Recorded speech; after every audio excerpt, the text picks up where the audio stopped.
So in today's video, I'm going to debunk 10 of the most common launch strategy myths that I've come across in my time as a launch copywriter. I've saved the juiciest one for last, so make sure you stick with me all the way till the end. Let's jump in. Myth number 1, you need a huge email list for a successful launch. No. You could have 10,000 people on your list who aren't the right fit for your offer, or you could have 200 or 500 or 1,000 people on your list who are a really good fit. When it comes to launches, quality is so much more important than quantity. And yes, it's true that the more quality best fit clients you have on your list, the better. But having vanity metrics like a 10,000 strong email list isn't going to guarantee you a successful launch where you fill your program with those best fit, dreamy clients that you love to get to support and who actually are those best fit people to come and get those results that your coaching is all about. As well as having clients who have achieved really amazing, successful launches with relatively small lists. And by that, I mean less than 1,000 people on their email list. I myself have been able to create 60K launches with a list that had less than 400 people on it. The reason I was able to make those sales was because the people receiving those emails, hearing about that offer, were the best fit people for that offer. And I had a great relationship with those humans on my email list. That counts for so much more than vanity metrics and big numbers that don't actually translate to the quality of fit and quality of relationship with the people on your email list. Myth number 2, launch emails should solely focus on the product or service that you are selling. Creating launch emails with that strategy in mind is probably going to result in some launch emails that are quite boring and dry, which means it's not necessarily going to be fun for you to write, and it's not necessarily going to be particularly fun for your readers to read. The truth is, you get to have fun writing your launch emails.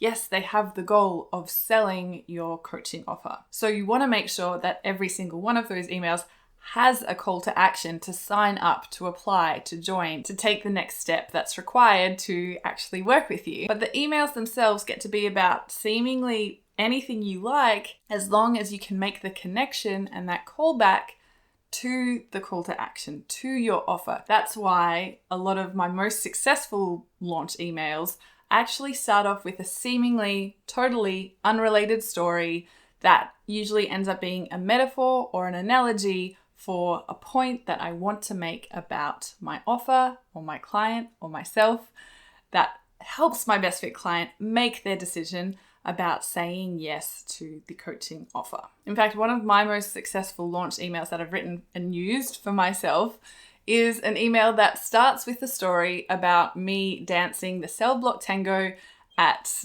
my dance Christmas concert as a full-grown adult. And then I segue into the point that I want to make about the outcome of this 3-month coaching offer that I'm selling. And time and again, that email has made sales.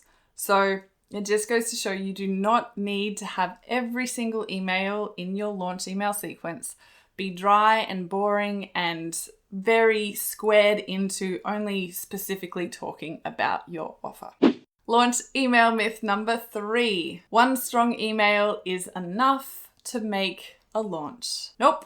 The truth of this one is one email does not maketh a launch. And while you, the business owner who's trying to sell your delightful coaching offer, might lament the fact that, I've told people this thing is available. They know it's available. Surely they're going to sign up if they want to sign up from knowing from this one email. But it's incredibly selfish of us to think that mentioning something once is enough for our best fit client to feel the trust, the confidence, the safety, the excitement they need to decide on your coaching offer. That's why sending multiple emails throughout a launch period is so important.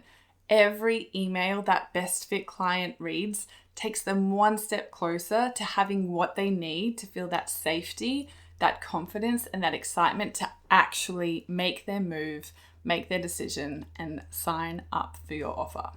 All right, launch email strategy myth number 4. Discounts are required for a successful launch. No. In fact, discounts, when used willy-nilly, can actually be quite damaging to your personal brand as this premium coach, this one-of-a-kind service and experience, plus your future sales. And that is because our human brains experience this cognitive bias known as loss aversion. Now, I'm not going to get into all the specifics of loss aversion here on this video, but what this translates into is when someone sees your coaching offer for that discounted price, if they don't make that decision to join or sign up or say yes at that discounted price, you've just made it infinitely harder and more difficult for them to sell themselves on joining at that future time when it is at a higher price, because their brain is telling them, but you could have got the same thing for less money. That friction is really difficult for our human brains to overcome. And it's why I don't recommend having discounts as part and parcel of running a launch for your premium coaching business. All right, let's move on to launch myth number 5. Launch emails should always be long and detailed. No, in fact, if you are sitting down to write a launch email thinking that it needs to be long and detailed, you need to flip your mindset straight away. Because the goal of a launch email isn't to have every single piece of information about the offer. That is largely what your sales page is for, right? So someone can click from the launch email over to the sales page that has that long form reading experience to scroll through and to get the more detailed information. But if all of your launch emails are super long and detailed, they are very unlikely to be read. Your reader will open them, their brain will tell them this is going to be a lot of hard work. They'll either get rid of it or they'll save it for later. And too often later never comes. Instead, the goal of your launch email is to compel someone to click through to the sales page, to click through to the checkout page, to click through to the application page, whatever that next step is. And while sometimes you might end up with a lengthier email to achieve that purpose, that just isn't the default requirement for someone to successfully feel motivated and compelled enough to click through. Which makes for a nice segue into myth number 6. The job of your launch emails is to convince your reader to buy. Nope. When you sit down to write a launch email from that belief that your job is to convince someone, it presupposes that your reader, that your best fit client, doesn't already have desire for the thing that your coaching offer offers them.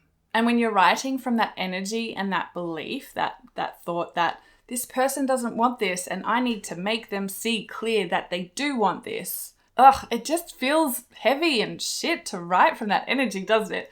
And likewise, your reader is just not going to enjoy reading what you have to say or being open to hearing your perspective or to seeing things a different way when you are coming at it from that convincing energy. Instead, your launch emails exist to support your best fit client to make the best decision for themselves. Yes, your launch emails are there to help them decide, but you're not pushing the sale for the sale's sake. You're supporting them in making a decision, whether that's yes or no. And when your reader can sense that there's no threat to their free will or they're not being expected to comply, and they still have access to that self-determination and agency, that is a really powerful state to be in order for them to make that decision and decide on your coaching offer if it is the best decision for them. Okay, launch email strategy myth number 7. The same launch email strategy works for every audience and every offer. Nope. Context is everything. That is one of my most used phrases when it comes to teaching launch strategy with my clients. And while there can be some useful general strategies and recommendations, you need to use your brain and apply context to all of those launch email strategy decisions.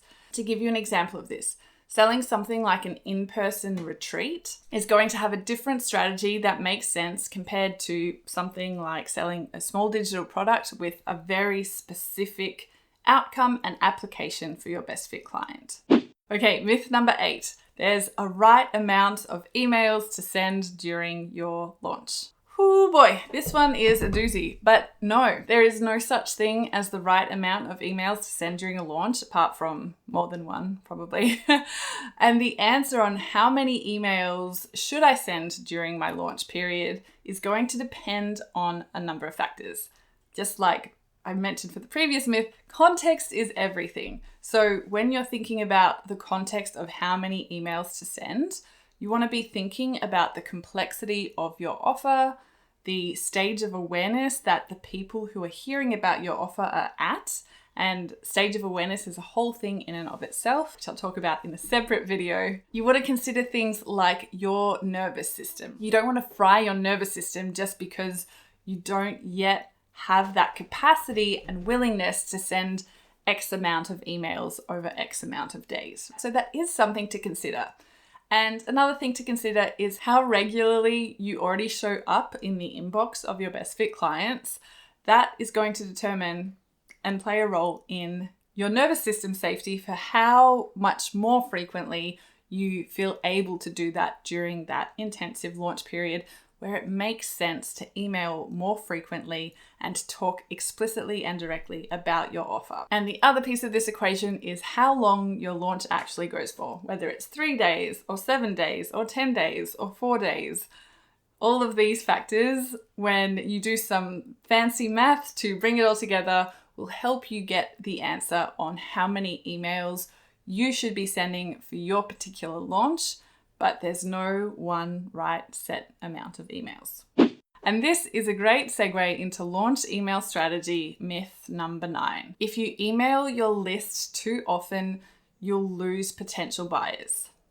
No, the truth is you will most likely, and in fact, I think you should lose subscribers during a launch period when you are emailing more often. But I want to argue you're not losing potential buyers when those people unsubscribe. A lot of the time, those people were never your best fit clients to start with. And it just took them up until that point to realize, hey, I want to get off this train now. And that is a beautiful thing. When you lovingly let those people unsubscribe and don't make it mean anything about you or your offer or your coaching, without taking it personally, you can actually see that people are starting to hear from you often enough to have clarity about who you are and what you offer and what your work is about, and then to decide, no, I don't want this. And if you go back to what I said just a few minutes before, the pressure isn't about making the sale to everyone at all costs. It's about giving people what they need to make the best decision for themselves. And for every person who decides, no, this isn't for me, I guarantee you there is going to be someone who read that email who is now one step closer to realizing this is the decision that I want to say yes to. Okay, this brings us to number 10, my favorite myth to bust, which is the belief that the longer your launch lasts, the more people will join. Nope. In fact, the truth is extending your launch does not proportionally increase the amount of sales you make.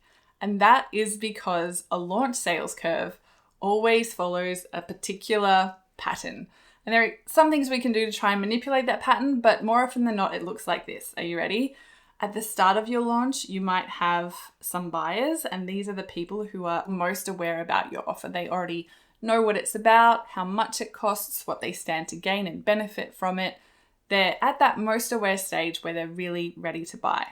Then you're going to have this lull, and then at the end, right before your launch wraps up, whether it's because enrollment is closing or a bonus is going away or the cohort is kicking off together, whatever it is that marks the end of your launch, as long as you communicate that that end is coming up and people realize that that deadline is approaching, that is when you're going to see the next spike of sales. In fact, most of your sales will come through in the final 48 to 24 hours of your launch. Now, this is really helpful to know because when you decide to extend your launch period, say from 7 days to 20 days, you're not actually going to increase the amount of people who decide to say yes, because all you're really doing is extending that lull and giving your best fit clients, your readers, more opportunity to procrastinate on making their decision. So keep that one in mind next time you're telling yourself, should I extend my launch? Okay, those are my 10 launch email strategy myths wrapped up for you.